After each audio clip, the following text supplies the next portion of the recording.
What about the talk that 14 or so resignations have come from their private companies? Their staff are leaving in droves. And of course, if they're making money off their royal relationships, if this breaks the relationship and they're no longer sort of close, I mean, I think they're pretty much ostracised now, but they're not in the position where they even are invited back to big events, that dries up their commercial opportunities, I suspect. Well, of course. I mean, they've only got one small limited position to make money, I would argue, because as soon as they stop moaning about their treatment, I do think that patience is wearing thin, certainly with the British public.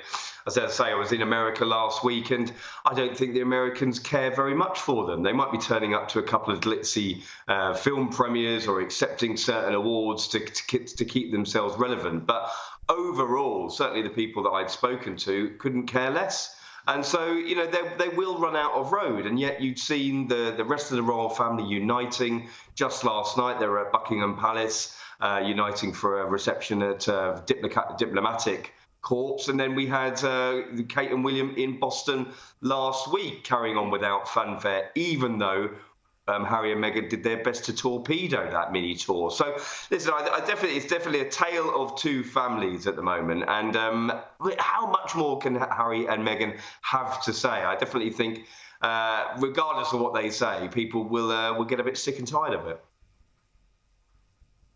I'm going to get you to just give us a sense of how the perception is, at least in Britain, of the new king settling into his role. But there's a story that's been running for a couple of days that he'll keep up the tradition of the royal family going to Sandringham for Christmas. And there was a report that he had invited Sarah Ferguson for the first time since she divorced Prince Andrew a number of decades ago. Then I saw another report today that that's not accurate. She's not going to go there for Christmas. What can you tell us?